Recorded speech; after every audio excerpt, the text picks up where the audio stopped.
তা যদি কোনো মহিলা এক মহিলা এর মধ্যে কয় আমার স্বামী বেশি ভালো না, অন্য অন্য বেজাগায় যায়, তা আমি কই আমনে আইয়েন ওই যে মাদার গাছের একটা শিওর দিয়ে দিম না। এখন আল্লাহ বিশ্ব নবী রহমাতুল্লিল আলামিন, যাকে সৃষ্টি না করলে গোটা তামাম দুনিয়া সৃষ্টি হতো না, এই প্যারে নবী রহমাতুল্লিল আলামিন বিবাহ করেছেন 11টা। জোরে কোন মারহাবা। কয়টা বিবাহ করেছেন? 11টা বিবাহর জিন্দেগিতে 11টা স্ত্রীর জীবনী তালাশ করলে দেখবেন কোনদিন একজন স্ত্রীকে ধমক দিয়া কথা বলেন নাই, গালি দিয়া কথা বলেন নাই, মন্দ ভাষায় কথা বলেন নাই, একদিন একটা থাপ্পড় পর্যন্ত দেন নাই। আল্লাহু আকবার বলেন। যদি কেউ প্রমাণ করতে পারে, যদি কেউ প্রমাণ করতে পারে নবীর 63 বছরের জিন্দেগি তালাশ করে, যদি কেউ প্রমাণ করতে পারে নবীর 11টা স্ত্রীর জীবনীতে নবী কাউকে থাপ্পড় দিয়েছেন, নবী কাউকে গালি দিয়েছেন, নবী কাউকে বেইজ্জতি করেছেন, নবী কাউকে ধমক দিয়েছেন, নবী কাউকে আঘাত করে কথা বলেছেন, যদি কোনো কেউ প্রমাণ করতে পারে, এমন কি কোনো ছোটি বই দিয়েও প্রমাণ করতে পারে, উপস্থিত মজলিসে সাক্ষী রেখে বলে গেলাম আর কোনোদিন মাইকের সামনে দাঁড়িয়ে কথা বলবো না। আছে নবীর ইতিহাস। 11টা স্ত্রী ছিল নবীর। আপনারা পিটান কেন? একটু ভালোবাসা দিতে পারেন না? একটু আদর দিবেন, ভালোবাসা দিবেন, এক প্লেটে খাবেন, তারে দুগ্গা খাওয়াই দিবেন, তারে এক মুঠ খাওয়াই দিবেন, আবার তাকে বলবেন আমাকে খাওয়াই দাও। এই স্বামী এবং স্ত্রীর ভিতরে শান্তি যদি ফিরে পেতে চান, স্বামী এবং স্ত্রীর ভিতরে যদি শান্তি ফিরে আসতে চান, তাহলে 2টা শর্ত লাগবে। প্রথমত কয়টা মুখে বলেন? 2টা। 1 নাম্বার শর্ত হলো স্বামী এবং স্ত্রীর ভিতরে সালামের আদান প্রদান লাগবে। কি লাগবে? মহিলারা পুরুষকে সালাম দেয়, স্বামীরে দেয়, মহিলারা দেয়, কিন্তু স্বামীর একদম শরমই করে, শরম করে, দিতে অভ্যাস করেন। দেখবেন সালাম অর্থ শান্তি, উভয়ের ভিতরে নবী পাকের মুহাব্বতে এই সালাম যদি চালু করে দিতে পারেন, ইনশাআল্লাহ অচিরেই আমলের বিনিময়ে শান্তি ফিরে আসবে। এখন ওই বেচারা, ওই যে বললাম হে মহিলারে মারার লাগিয়া লাডি বানাইছে। কি বানাইছে?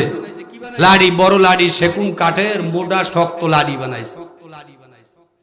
বাস্তব প্রমাণ আছে। লাঠি বানাইয়া ঘরের ওয়ালে ঝুলাই রাখছে, ঘরের ওয়ালে ঝুলাই রাখছে। এখন বউরে কয় এইটা তোর লাগিয়া বানাইছি, সকাল এবং সন্ধ্যা 2বার জিয়ারত করিস। আছে না নাই? আরে 20 বছর একদম ছাত্র জীবন থেকে অদ্য পর্যন্ত প্রায় 15 বছর পর্যন্ত আল্লাহর রহমতে কোরআনের ময়দানে কথা বলি। মানুষের চেহারার দিকে তাকাইলে, মানুষের সঙ্গে 10 মিনিট চললে ফিরলে বলতে পারি সে কত নাম্বার সিরিয়ালের পুরুষ, তুমি কত নাম্বার মুসলমান, সিরিয়াল কত বলা যায়। কারণ কোরআনে একটি আয়াত আছে, তার চরিত্রকে আল্লাহ পাক রব্বুল আলামিন তার চেহারার ভিতরে ফুটাইয়া দেন। এজন্য ভালো হওয়া লাগবে ভাই। স্বামীরও স্ত্রীর সঙ্গে ভালো আচরণ করা লাগবে, স্ত্রীরও স্বামীর সঙ্গে ভালো আচরণ করা লাগবে। 1 মিনিট জিকির হবে। আর এই যে হাতের আপনাদের ডাইন সাইড, আমার বাম সাইড, এই জায়গাগুলো খালি আছে, এখানে একটু আপনারা ঢুকবেন এবং এই জায়গাগুলো খালি করে দিবেন। যারা রাস্তায় দাঁড়ানো আছে তারা মাঠে বসবে। লা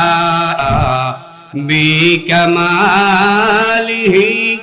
কশফত তুজা বিজামালিহি হসনত জামিউ খিসালিহি সাল্লু আলাইহি ওয়া আলিহি। লা ইলাহা ইল্লাল্লাহ, লা ইলাহা ইল্লাল্লাহ, লা ইলাহা ইল্লাল্লাহ, লা ইলাহা ইল্লাল্লাহ, লা ইলাহা ইল্লাল্লাহ, লা ইলাহা ইল্লাল্লাহ, লা ইলাহা ইল্লাল্লাহ, লা ইলাহা ইল্লাল্লাহ, লা ইলাহা ইল্লাল্লাহ, লা ইলাহা ইল্লাল্লাহ, লা ইলাহা ইল্লাল্লাহ, লা ইলাহা ইল্লাল্লাহ লা ইলাহা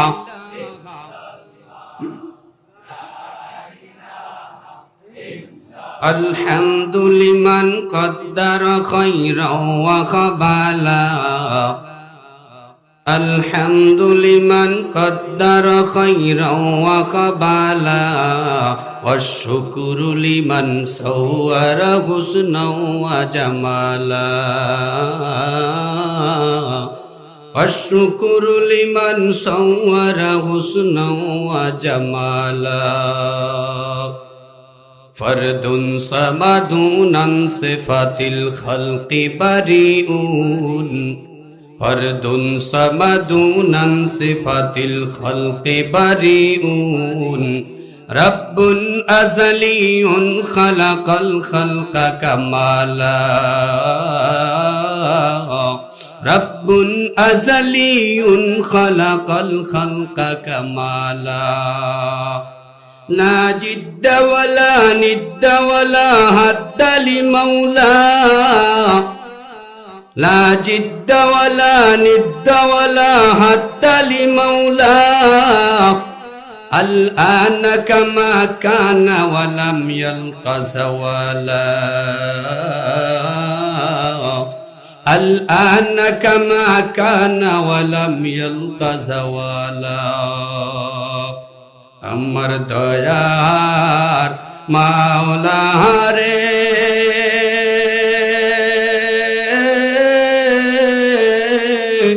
আমার দয়ার মাবুদ রে কোথায় গেলে পাইব তোমার ঠিকানা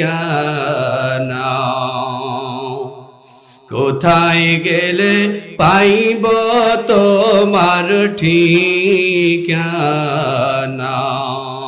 আমার দয়ার মাওলা রে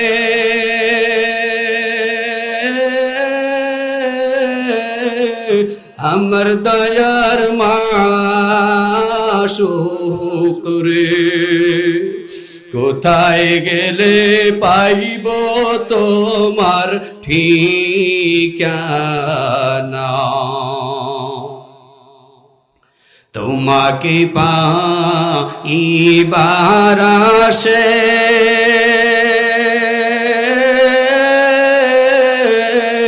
ঘুরি মোরা দেশ বিদেশে কুরআনের ময়দানে করলাম বিছানা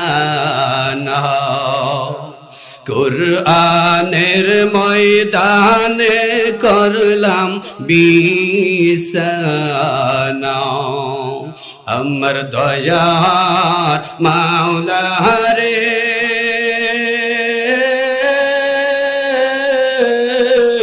আমার দয়ার মাবুদ রে কোথায় গেলে পাইব তোমার ঠিকানা আলহামদুলিল্লাহ বলেন চৌমোহনী বাইতুল মামুর জামে মসজিদের উদ্যোগে আয়োজিত একদিন ব্যাপী ওয়াজ মাহফিল হালকা জিকিরের মজলিস আজকের মাহফিলের সম্মানিত সভাপতি মাস্টার মোহাম্মদ এজাজুল হক কামাল উপস্থিত রয়েছেন কোরআন পিপাসু দিন পিপাসু একদল জাকিরিন শাকিরিন আল্লাহ পাকের প্রিয় বান্দাগণ আমরা যে মহান রব্বুল আলামিন আপনাকে আমাকে এ দামি মজলিসে আসার বসার তৌফিক দান করছেন সে মহান মুনিব আল্লাহ রব্বুল আলামিনের দরবারে একেবারে সকল মুসলমান এখানে যারা উপস্থিত আছি আমরা সকলে শরীরের সমস্ত শক্তিকে কণ্ঠনালীর কাছে উপস্থিত করে দিয়ে ওই মহান মুনিবকে খুশি করার উদ্দেশ্যে জবান খুলে মুসলমানি কণ্ঠে আওয়াজ করে শুকরিয়া বলি আলহামদুলিল্লাহ। সাউন্ড বলে দেয় না, এখন সাউন্ড হইল কেমনে? মুসলমানের সাউন্ড, মুসলমানের গর্জন, মুসলমানের নারায়ে তাকবীরের ধ্বনিতে ইহুদি খ্রিস্টান নাস্তিক মুরতাদদের কলিজার ভিতরে কম্পন সৃষ্টি হয়, ঠিক না বেটি? ওই শাহজালাল যখন বাংলার জমিনে কালেমার দাওয়াত নিয়ে আসছিল, গৌর গোবিন্দ বলছিল তোমার কালেমার দাওয়াত চলবে না। শাহজালাল যখন কানের ভিতরে আঙ্গুল শাহাদাত আঙ্গুল ঢুকাইয়া তারপরে মুখে বলছিল নারায়ে তাকবীর। ওই গৌর গোবিন্দের বড় বড় প্রাসাদগুলো ভেঙ্গে চুরে তছনছ হয়ে গেছে। আল্লাহু আকবার। শাহজালাল মরে গেছে, কিন্তু শাহজালাল উত্তর শরীরে আছে না নাই? এক ফজলুল করিম চলে গেছে, কিন্তু তার উত্তর শরীরে আছে না নাই? শাহ নেসার উদ্দিন চলে গেছে, কিন্তু তার উত্তর শরীরে আছে না নাই? এই জন্য মুসলমান এই ময়দানের ভিতরে যারা আছি, যতক্ষণ থাকবো মাওলার সন্তুষ্টির জন্য বয়ান করলে বয়ানের ফাঁকে ফাঁকে আওয়াজ দেওয়া লাগবে ইনশাআল্লাহ। এখন চলতেছে আপনার 8:30, 9টার সময় প্রধান বক্তা ইনশাআল্লাহ চলে আসবে। আপনাদের মূল্যবান সময় নষ্ট করব না। পাশাপাশি আবহাওয়া সুন্দর আছে, কোনো ঠান্ডা লাগে? ঠান্ডা লাগে না। বাড়ির থেকে যে আসছেন, দাদি নানি খালা ফুফু ভাবি কই আইছেন তো? আবার দেখেন রাতের বেলা যখন যাইবেন কইব গোলামের ভূত এত রাত কই আসিলা, দরজা খোলা হবে না কি? এরকম বইলে আসছেন নি সবাই? আবার এই রাতে এই মাহফিলের পরে কিন্তু খাবার নাই, তো রাইতে যাইয়া বাসায় বুড়িরে ডিস্টার্ব করবেন না, কারণ বুড়ি এখন ঘুমায়। রাত 10টা 11টায় যদি যাইয়া কও এখন ভাত দাও, তাহলে কেলুও দিতে পারে। কথা বোঝো না? কি এরকম মহিলা নাই সমাজে? ঈদ আইছে সামনে, ঈদ।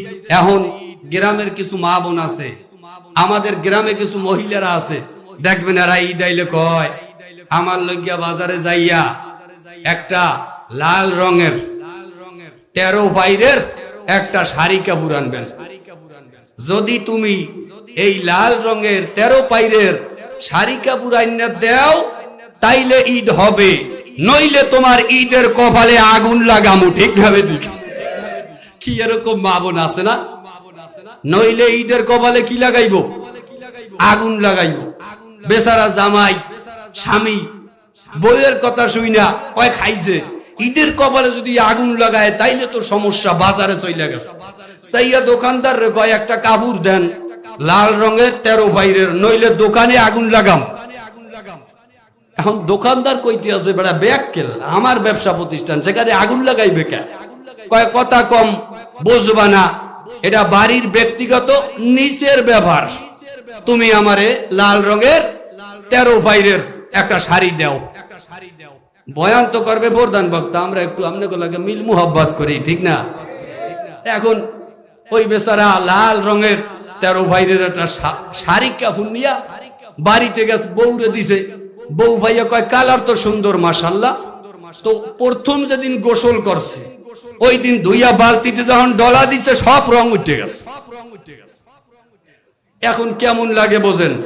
সামনে আগামীকাল ঈদ, আজকে কত বড় আবদার কইরা এরপরে শাড়ি কাপড় আনাইলো, তাও এক দোয়ায় বালতি শুদ্ধ লাল। এখন মাথা গরম হয়ে গেছে, স্বামীরে খোঁজে বালতি লইয়া আর ওই লাল রঙের 13 পাইরের শাড়ি কাপড় লইয়া স্বামীরে খুঁজতে আছে। খুঁজতে খুঁজতে হঠাৎ স্বামী সামনে পড়ছে, ধমক দিয়ে কয় এই বেটা কানার ঘরে কানা, এইটা কি আনছস? তোর কাপড়ের দি সব রং উঠটা কই গেছে? কইছে মতন স্বামীর পিলাই বুলাই সব লড়িয়ে গেছে। কথা বোঝেন না? বর্তমানে মহিলা গোজে অবস্থা। মা বোনরা মনে মনে কয় এক্ষুন যে হুজুররা বয়ান করছিল ভালোই লাগছিল, এখন তুই ওরছে আর হুজুর কি ঠিক না বেটি? আবার পুরুষেরটা একটু কম শেষকালে। এখন কয় কি হয়েছে, কি তুমি এরম লইছো কালকে ঈদ? কয় তুমি যে কাপড় আনছো এটা তো এইভাবে রং টং উঠে একদম বেতাল অবস্থা। কিন্তু মা বোনের উচিত ছিল এই যে একটা লাল রঙের 13 পাইরের যে শাড়ি কাপড় এনে দিয়েছেন, মা বোনরা যদি লাল রঙের 13 পাইরের শাড়ি কাপড়টা সুন্দর করে ধৌত করিয়া তারপরে যদি ওই মহিলাটা লাল রঙের 13 পাইরের রং উঠে যাওয়া এই শাড়ি কাপড়টারে সুন্দর করিয়া ধৌত করিয়া পরনের ভিতরে ঢুকাইয়া স্বামী যেই জায়গায় আছে খুঁজা তারে বের করে স্বামীর সামনে দিয়া কয়েকটা চক্কর দিত, চক্কর দিয়া বলতো, ও আমার প্রাণের স্বামী গো, কত দামি দামি কাপড় তুমি আনছিলা, আরাম পাই নাই, এই কাপড়টা রং উঠা গেছে, কিন্তু কাপড়টা কই পাইলা, পইরা তো বড় আরাম লাগে। স্বামী খুশি না বেজার? মহিলা তার দিলের কষ্টটারে গোপন করছে, ব্যথাটারে প্রকাশ করে নাই, ওই মনের যন্ত্রণা রং উঠে যাওয়ার বেদনাটারে গোপন কইরা। যদি কোনো মা এইভাবে স্বামীরে খুশি করতে পারে, আজকে কোরআনের মজলিসের সাক্ষী রেখে উপস্থিত হাজার মানুষ, শত মানুষদেরকে সাক্ষী রেখে বলে গেলাম, কিয়ামতের ময়দানে বিচার ফয়সালার পরে ওই মহিলা নবীর কলিজার টুকরা ফাতেমা রাদিয়াল্লাহু তাআলা আনহার সঙ্গে জান্নাতে যেতে পারবে। নারায়ে তাকবীর। শর্ত হলো, স্বামী যেই জিনিসটা আইনা দিবে ওইটার উপরে মহিলা কি থাকবে? খুশি থাকবে। স্বামী বলবে, আইনা দিলাম একটা কাপড়, উঠে গেল সব রং, আমার স্ত্রী করিল না কোনো ঢং, হইল সে খুশি, আমি হইলাম রাজি, মাওলা তুমি হও তার প্রতি খুশি এবং রাজি। হাদিসে আসছে, যেই মহিলা মারা যায়, মারা যাওয়ার পরে স্বামী যদি বলে আমার স্ত্রী ভালো ছিল, আল্লাহর রাসূল বলে ওই মহিলা বেহেশতে চলে যাবে। আবার মহিলা যদি স্বামী মারা যাওয়ার পরে বলে আমার স্বামী ভালো ছিল, আল্লাহর রাসূল বলেছেন তাহলে ওই স্বামীও বেহেশতে চলে যাবে। এখন মহিলারা জানে আমি কোন কোয়ালিটির স্বামী, স্বামী জানে আমার বউ কোন কোয়ালিটির স্ত্রী। স্বামী বেচারা সারাদিন কাজ করে বাসায় আসছে, আসার পরে কয় একটু পানি দাও, ঘামায়ে গেছি, ক্লান্ত, ঢেলে খেতে পারো না, কি ঠিক না বেটি? আছে না? আছে না? আছে। ওই সময় যদি কোন মহিলা তার স্বামীকে চাওয়ার আগেই ঠান্ডা শীতল পানি স্বামীর কাছে হাজির করে দেয়, স্বামী পানি খাওয়ার পরে তার কলিজা ঠান্ডা হয়ে যাবে, আমার মাওলা পাক ওই মহিলাকে জান্নাতের পানি খাওয়াইয়া তার কলিজাকে ঠান্ডা করে দিবে। এই জন্যে মহিলাদের উচিত হবে, অনেক স্বামীরা আছে অনেক রোজগার করতে পারে না, অনেক উপার্জন করতে পারে না, ওই অল্প উপার্জনের উপরে, অল্প রোজগারের উপরে মা বোনরা যদি খুশি থাকে, রাজি থাকে, আল্লাহর কাছে দোয়া করে, মালিকে আমার স্বামীকে হালাল রিজিকের ব্যবস্থা করে দেন। এখন মহিলারা আবার খেপা খেপছে, কয় হুজুরে খালি আমাগো হেদায়েতের ওয়াজ করে। মহিলারা বলে হুজুরে খালি আমাদেরও হেদায়েতের বয়ান করে, পুরুষের কথা কিছু বলে না। পুরুষরা যে মাঝে মাঝে আমগো দইরা পিডায়, পুরুষরা দইরা পিডায় না। এক মহিলা বাপের বাড়ি চলে আসছে রাগ হইয়া, বাবার বাড়ি চলে আসছে রাগ হইয়া। এখন বাবা বলে ঘটনাটা কি? তুমি কয়দিন গেলেই যে আবার দৌড়াইয়া চলে আসো, তোমারে বিবাহ দিলাম, তুমি স্বামীর সংসার করবা, শ্বশুর শাশুড়ি খেদমত করবা, তা তুমি এইভাবে চলে আসো কা? এখন বলতেছে তোমার জামাই আমারে খালি মারে। আমারে কি করে? এরকম আসে না আপনাদের বাড়িতে? আসে না? আব্বা আমারে খালি তোমার জামাই মারে, এরকম আইসা বলে। এখন বাপে পড়ছে বিপদে, কয় মেয়েটা বিবাহ দিলাম, এখন স্বামী শুধু মারে, একটা ব্যবস্থা নেওয়া দরকার। উনি দৌড়াইয়া পার্শ্ববর্তী এক মসজিদের ইমাম সাহেবের কাছে গেছে, যাইয়া কয় হুজুর কি কয় এরম এরম মাইয়েরা বিয়ে দিছি, এখন তো এই সমস্যা, অশান্তি বাজে গেছে, এখন কি করা যায়? এখন হুজুরে কয় আসছেনই যখন একটা ব্যবস্থা দিয়েই দিমু, ইনশাআল্লাহ এই ব্যবস্থার পরে শান্তি ফিরে আসবে। এখন হুজুরে কি আর ব্যবস্থা দিবে? এখন হুজুরে কয় তোমার স্বামী যখন ঘরে আসে তুমি তখন কি করো? তোমার স্বামী ঘরে আসার পরে তুমি, তোমার স্বামী তোমাকে কোনো বকাবকি করেনি, গালিগুলোজ করেনি, ধমক দেয় কিনা? মহিলা ডেকে ডেকে বলেন ইমাম সাহেব আমার স্বামীর একটু বদমেজাজ, কাজের থেকে আইসাই আমারে তুই তুকারি ব্যবহার করে, খারাপ ব্যবহার করে। আমিও আমার স্বামীর সঙ্গে পাল্টা জবাব দেই। পরে এক পর্যায়ে তুমুল বেগে আমাদের সংসারের ভিতরে ঝগড়া লেগে যায়, আছে না নাই?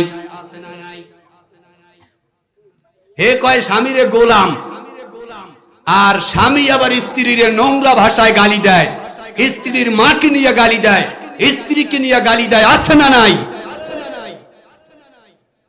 এখন ইমাম সাহেব বলে, ঠিক আছে তোমার বক্তব্য শুনে বুঝলাম, তো তোমার একটা আমল দিয়ে দেই। কি আমল? বলে আমি তোমার একটা তাবিজ দিয়ে দিম। তাবিজ?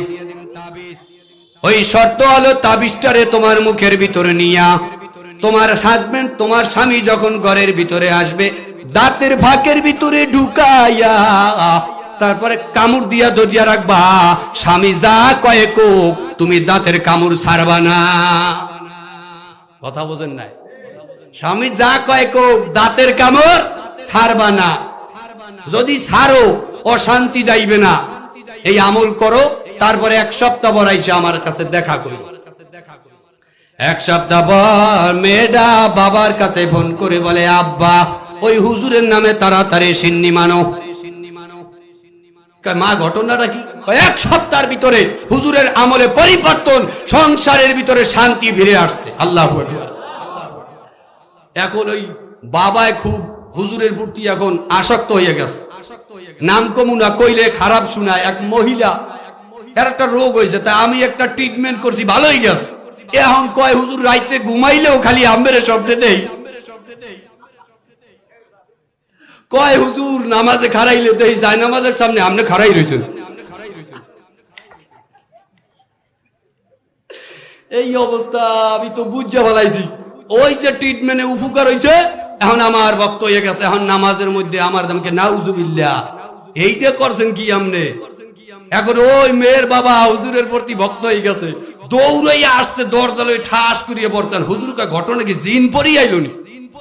জিনেরা আইলে অনেক সময় কিন্তু ওই চালের উপরে ঝুপুরাইয়া পড়ে, ঠাস করিয়ে শব্দ হয়। এখন কয় হুজুর জিনও না ভরিও না, মুই ওই মাইয়ার আব্বা, যারে আপনি একটা তদবির দিছিলেন অশান্তি দূর করার জন্য। কেন কি হয়েছে কও? আবার রিয়াকশন হয়েছে নি? কয় না হুজুর অ্যাকশন হয়েছে। এখন হুজুরের কয়, হুজুর বুঝলাম না, কি এমন আমল দিলেন? এই অশান্তি তো সমাজে ভুরি ভুরি, এমন কি আমল দিলেন? আমার মেয়ে যুগ যুগ ধরে অশান্তি, আর তা মাত্র এক সপ্তাহের ভিতরে ভালো হয়ে গেল। হুজুরে কয়, আমি বড় ধরনের কোন তাবিজ তোমার মাইয়ারে দেই নাই। আমি তোমার মাইয়ার মুখটারে বন্ধ করার লাইগা আমি একটা মাদার গাছের শিকড় দিয়া দিছি। আমি শর্ত লাগাইয়া দিছি, তোমার স্বামী তোমারে যত বকা দেয় দেও, শর্ত হলো দাঁতের নিচে দিয়া এই শিকড়ে কামড়াইয়া ধরবা। তোমার স্বামী যা বলে বলুক, দাঁতের কামড় ছাড়বা না। যদি দাঁতের কামড় ছাইরা তুমি জবাব দাও, অশান্তি যাইবে না। স্বামী কয় ঘটনাটা কি?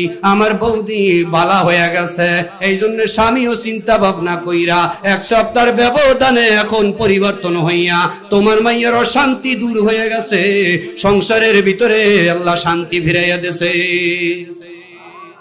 এখন বলেন তো, বুঝতে থাকলে বলেন, দোষটা কিসের? মুখের। দোষটা কিসের? এখন মুখ বন্ধ করছে কি দিয়া? মাদার গাছের শিকড় দিয়া। কথা বুঝছেন? এই জন্য আমরাও এখন এই পদ্ধতি শুরু করছি। বিশেষ করে আমি জারি ঠেরি না, তা যদি কোনো মহিলা, এক মহিলা এর মধ্যে কয় আমার স্বামী বেশি ভালো না, অন্য অন্য বেজাগায় যায়, তা আমি কই আমনে আইয়েন ওই যে মাদার গাছের একটা শিওর দিয়ে দিন। এখন আল্লাহ বিশ্ব নবী রাহমাতুল্লিল আলামিন, যাকে সৃষ্টি না করলে গোটা তাম দুনিয়া সৃষ্টি হতো না, এই প্যারে নবী রাহমাতুল্লিল আলামিন বিবাহ করেছেন 11টা। জোরে কোন মারহাবা। কয়টা বিবাহ করেছেন? 11টা বিবাহর জিন্দেগিতে 11টা স্ত্রীর জীবনী তালাশ করলে দেখবেন কোনদিন একজন স্ত্রীকে ধমক দিয়া কথা বলেন নাই, গালি দিয়া কথা বলেন নাই, মন্দ ভাষায় কথা বলেন নাই, একদিন একটা থাপ্পড় পর্যন্ত দেন নাই। আল্লাহু আকবার বলেন। যদি কেউ প্রমাণ করতে পারে, যদি কেউ প্রমাণ করতে পারে নবীর 63 বছরের জিন্দেগি তালাশ করে, যদি কেউ প্রমাণ করতে পারে নবীর 11টা স্ত্রীর জীবনীতে নবী কাউকে থাপ্পড় দিয়েছেন, নবী কাউকে গালি দিয়েছেন, নবী কাউকে বেইজ্জতি করেছেন, নবী কাউকে ধমক দিয়েছেন, নবী কাউকে আঘাত করে কথা বলেছেন। যদি কোনো কেউ প্রমাণ করতে পারে, এমন কি কোনো সটি বই দিয়েও প্রমাণ করতে পারে, উপস্থিত মজলিসকে সাক্ষী রেখে বলে গেলাম আর কোনোদিন মাইকের সামনে দাঁড়িয়ে কথা বলবো না। আছে নবীর ইতিহাস, 11টা স্ত্রী ছিল নবীর। আপনারা পিটান কেন? একটু ভালোবাসা দিতে পারেন না? একটু আদর দিবেন, ভালোবাসা দিবেন, এক প্লেটে খাবেন, তারে দুগ্গা খাওয়াই দিবেন, তারে এক মুঠ খাওয়াই দিবেন, আবার তাকে বলবেন আমাকে খাওয়াই দাও। এই স্বামী এবং স্ত্রীর ভিতরে শান্তি যদি ফিরে পেতে চান, স্বামী এবং স্ত্রীর ভিতরে যদি শান্তি ফিরে আসতে চান, তাহলে দুইটা শর্ত লাগবে। প্রথমত কয়টা মুখে বলেন? দুইটা। এক নাম্বার শর্ত হলো স্বামী এবং স্ত্রীর ভিতরে সালামের আদান প্রদান লাগবে। কি লাগবে? মহিলারা পুরুষকে সালাম দেয়, স্বামীরে দেয়, মহিলারা দেয়, কিন্তু স্বামীর একদম শরমই করে, শরম করে, দিতে অভ্যাস করেন। দেখবেন সালাম অর্থ শান্তি, উভয়ের ভিতরে নবী পাকের মুহাব্বতে এই সালাম যদি চালু করে দিতে পারেন, ইনশাআল্লাহ অচিরেই আমলের বিনিময়ে শান্তি ফিরে আসবে। এখন ওই বেচারা, ওই যে বললাম হে মহিলারে মারার লাগিয়া লাডি বানাইছে। কি বানাইছে? লাডি, বড় লাডি, সেগুন কাঠের মোটা শক্ত লাডি বানাইছে। বাস্তব প্রমাণ আছে। লাঠি বানাইয়া ঘরের ওয়ালে ঝুলাই রাখছে, ঘরের ওয়ালে ঝুলাই রাখছে। এখন বউরে কয় এইটা তোর লাগিয়া বানাইছি, সকাল এবং সন্ধ্যা দুইবার জিয়ারত করিস। আছে না নাই? আরে 20 বছর একদম ছাত্র জীবন থেকে অদ্য পর্যন্ত প্রায় 15 বছর পর্যন্ত আল্লাহর রহমতে কোরআনের ময়দানে কথা বলি। মানুষের চেহারার দিকে তাকাইলে, মানুষের সঙ্গে 10 মিনিট চললে ফিরলে বলতে পারি সে কত নাম্বার সিরিয়ালের পুরুষ, তুমি কত নাম্বার মুসলমান, সিরিয়াল কত বলা যায়। কারণ কোরআন একটি আয়াত আছে, তার চরিত্রকে আল্লাহ পাক রব্বুল আলামিন তার চেহারার ভিতরে ফুটাইয়া দেন। এজন্য ভালো হওয়া লাগবে ভাই। স্বামীরও স্ত্রীর সঙ্গে ভালো আচরণ করা লাগবে, স্ত্রীরও স্বামীর সঙ্গে ভালো আচরণ করা লাগবে। 1 মিনিট জিকির হবে। আর এই যে হাতের আপনাদের ডাইন সাইড, আমার বাম সাইড, এই জায়গাগুলো খালি আছে, এখানে একটু আপনারা ঢুকবেন এবং এই জায়গাগুলো খালি করে দিবেন। যারা রাস্তায় দাঁড়ানো আছে তারা মাঠে বসবে। লা ইলাহা ইল্লাল্লাহ, লা ইলাহা ইল্লাল্লাহ। একটু এই পাশে চাপেন। লা ইলাহা ইল্লাল্লাহ, লা ইলাহা ইল্লাল্লাহ, লা ইলাহা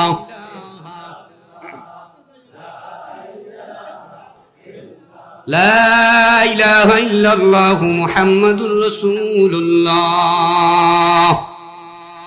চরমনার মরহুম পিসা হুজুর যিনি ছিলেন, তেনার স্ত্রী একদিন রান্না করতেছেন, হঠাৎ করে মরহুম পীর ফজলুল করিম রাহমাতুল্লাহ আলাইহির স্ত্রী চুলার পাশে বসে অজর জোরে কান্না করতেছেন। এখন হুজুর রান্না করে যাইয়া বলে, আমার প্রাণের স্ত্রী গো, তুমি কাঁদো কেন? স্ত্রী বলে, দেখো চুলার ভিতরে যেই লাকড়িটা ঢুকাইয়া দিয়েছি, এই লাকড়িটা একটু কাঁচা আছে, এই কারণে লাকড়িটার পাশা দিয়া গরম আগুনের তাপ পাইয়া এখন ফোঁস করে পানি আসে। তোমার কান্নার সঙ্গে ওই চুলার লাকড়ির পানি কি সম্পর্ক? হুজুরের স্ত্রী ডাক দিয়া বলে, গো আমি যদি জাহান্নামী হইয়া যাই, আমারেও তো জাহান্নামের ভিতরে লাকড়ির মতো জ্বালাবে। লাকড়ির মতো জ্বালাবার পরে গো আমার হাড্ডি দিয়া এইভাবে ফোঁস করে পানিগুলো বের হবে। নাউজুবিল্লাহ। এই জন্য মরহুম পিসা ফজলুল করিম রাহমাতুল্লাহ আলাইহির স্ত্রীও তো আল্লাহর ওলি ছিলেন। চুলার পারে রান্না করতেছেন আর কাঁদতেছেন। যারা মুমিন হবে, যারা আমার মাওলারে ভয় করবে, তাদের দিলের ভিতরে সব সময় থাকবে ভয়। রাস্তায় চলবে ডাকবে আমার মাওলারে, রান্নাঘরে ডাকবে আমার মাওলারে, আরে ভাই কোর্ট কাছারিতে ডাকবে আমার মাওলারে। সব দুনিয়ার বেজার হয়ে যায় যাক, আমার মাওলারে বেজার করা যাবে না। নারায়ে তাকবীর। বর্তমানে ওই ওসামা না টোসামা কি কয় ভালো করে চিনিও না, নাম হইছে আলী হাসান ওসামা। এই আর একটা বাইরে এসে ওই জঙ্গিবাদী মামলায় জেল টেল খাইতে আসছে। তালেবানের খাতায় না কি দেখলাম নাম টাম আছে, ভালো করে আমি আর বয়ান টয়ান কখনো শুনি না। তো এই বাইরে এসে কি নাম ওসামা টোসামা কি কয় না, হোসা কি কয় না কয় একটু নামের শেষে, যাই হোক এ এখন বর্তমানে চরমনের হুজুরের বিরুদ্ধে সাই খেবা খেপছে। মারি বলতে যাইয়া মানুষ সাধারণ লোক পাবলিক মাঠে পাইয়া এখন ওই মাইক পাইছে, প্যান্ডেল পাইছে, লাইট পাইছে, সাউন্ড পাইছে, জনগণ পাইছে। এখন সে মনে করে মাঠ ময়দান রাস্তাঘাট হাট বাজার দেশ দুনিয়া সব আমার, এইটা মনে করছে। এখন স্টাইজে বইয়া আমাদের বিশেষ করে আমাদের কলিজার টুকরা হৃদয়ের স্পন্দন, বাংলার কোটি জনতার হৃদয়ের স্পন্দন আজকে বিশ্ব ইস্তেমার ময়দানে জহুরের নামাজ আদায় করেছেন আল্লামা মুফতি ফাইজুল করিম দামাত বারাকাতুহুমকে তুই তুগারি ভাষা ব্যবহার করছেন। তার তোর বাপ দাদা এইভাবে তুই তুকারি ভাষা ব্যবহার করছে। তো আমি তারে কিছু বলতে চাই না, শুধু এতটুকুই বলতে চাই, তোমার মতো কত ওসামা গেল আর আইলো, চরমনার পিসাব ঠিক এই জায়গা মতো রইলো, ঠিক না বেটি? কিছুদিন আগে টাকলা মুরাদ কইছিল না চরমনার পীরের টাইম নাই কইছিল না, এরপরে নিজের এই কয়দিন পরে বেল নাই, ঠিক না বেটি? এই ওসামা টোসামা এলো বসন্তের কুকিল। আরো কয়েকজন আসছিল না, একজনে বলছিল প্যান্ট শার্ট পরা হালাল, সুন্নতে মুআক্কাদা লাগবে না। নারী মহিলাদেরকে বলছিল নবীর স্ত্রীকে খাদিজাতুল কুবরা ইনটেক ছিল না, ভার্জিন ছিল না, তালাক খাওয়া বৃদ্ধা পৌরা, এইভাবে বসন্তের কুকিলের মতো কিছুদিন আইসা মানুষের ভিতরে বিভ্রান্ত সৃষ্টি করে এখন আবার কোন দেশে যেন পাড়ি জমিয়েছে। এই সমস্ত ওসামা টোসামা যারা আছে এরাও বসন্তের কোকিলের মতো এখন আসছে, কয়েকদিন শায়েখের চরমনার বিরোধিতা করবে, একদিন বসন্তের কোকিলের মতো উজান দেশে চলে যাবে। ঠিকই আজকে তোমরা এই হুজুরের বিরুদ্ধে কথা বলছো, তোমরা একদিন কোথায় চলে যাবা খোঁজ থাকবে না। চরমনার বিশ্বাস আছে, ছিল এবং থাকবে না, কি থাকবে না? ইনশাআল্লাহ থাকবে। এই সমস্ত বেয়াদবদের আচরণের কারণে আলেমদের অনেক ক্ষতি হয়ে যাচ্ছে। এজন্য ভাইজান আলেমদেরকে মোহাব্বত করবেন। যাই হোক, আমি একটি আয়াত পাঠ করেছিলাম, মাত্র 10 মিনিট আলোচনা হবে, এরপরে হুজুর চলে আসবে। ওয়ালাউ কুনতুম ফি বুরুজিম মুশাইয়াদা, আমার আল্লাহ বলে দেন ওয়ালাউ কুনতুম ফি বুরুজিম মুশাইয়াদা, তুমি যেখানে যাইয়া পালায়ন করো গো, তুমি যদি লোহার সিন্ধুকের ভিতরে পালায়ন করো, তুমি যদি মাটির গুহার ভিতরে পালায়ন করো, তুমি যেখানে যাইয়া পালায়ন করো না কেন, মৃত্যু তোমাকে ধরবে, মালাকুল মউত আইসা তোমার স্পর্শ করবে। কুল্লু নাফসিন যায়িকাতুল মাউত, মৃত্যুর স্বাদ তোমার গ্রহণ করাই লাগবে। মরা লাগবে কি লাগবে না? মরা যেহেতু লাগবে, ধরা যেহেতু খাবো, এই জন্য প্রস্তুতি দিয়া তারপরে কবরে যাওয়া লাগবে। হুজুর আসবে, বয়ান করবে, শেষ পর্যন্ত থাকবেন ইনশাআল্লাহ। আল্লাহ পাক আমাদের সবাইকে কবুল করুন, আমিন। এখন ওই যে মৃত্যু ঠিকই সময় মতো আপনার আমার কাছে পৌঁছে যাবে ভাই। আপনি জিথায় যে পালায়ন করেন, মৃত্যু থেকে বাঁচার লাগে যদি আপনি ওই আসমানে দেন পারি, মৃত্যু আপনাকে ধরবে ওই আসমানে। আল্লাহর এক গোলাম ঘরের ভিতরে ঢোকা শুরু করছে, হঠাৎ করে ঘরের দরওয়াজার দিকে তাকাইছে, তাকাইয়া দেখে ঘরের দরওয়াজায় উপরের দিকে তার দুটি পা উঠানো আছে, নিচের দিকে তার মাথা লাগানো, এক পৃথিবীর এক প্রান্তে এক হাত, অপর প্রান্তে এক হাত, দাঁতগুলো বড় বড় কোদালের মতো, এরকম ভয়ঙ্কর একজন মানুষ ঘরের দরওয়াজায় দাঁড়াইয়া আছে। লোকটা দৌড়াইয়া ভয় পাইয়া সুলাইমান নবী বাইতুল মাকদিসের ভিতরে আমলরত অবস্থায় আছে। এমন সময় ওই যুবক ঘরের দরওয়াজায় ভয়ঙ্কর আকৃতির এই জীব দেখিয়া সুলাইমান নবীর কাছে মসজিদে বাইতুল মুকাদ্দাসের ভিতরে দৌড়াইয়া যাইয়া সুলাইমান নবীর সামনে হুমরি খায়া ছায়া পড়ছে।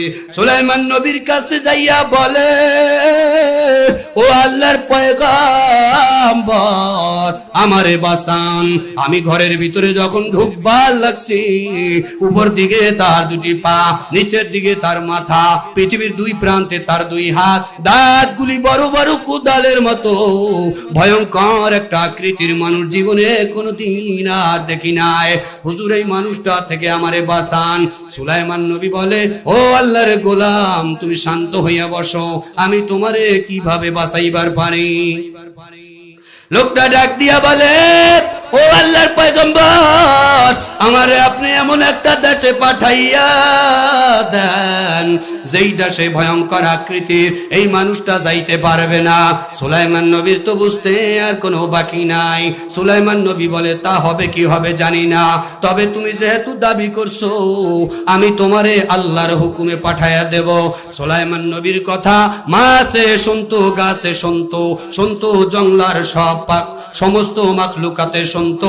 এমনকি সুলাইমান নবীর কথা আল্লাহর ওই বাতাস মাখলুকাতেও শুনতো।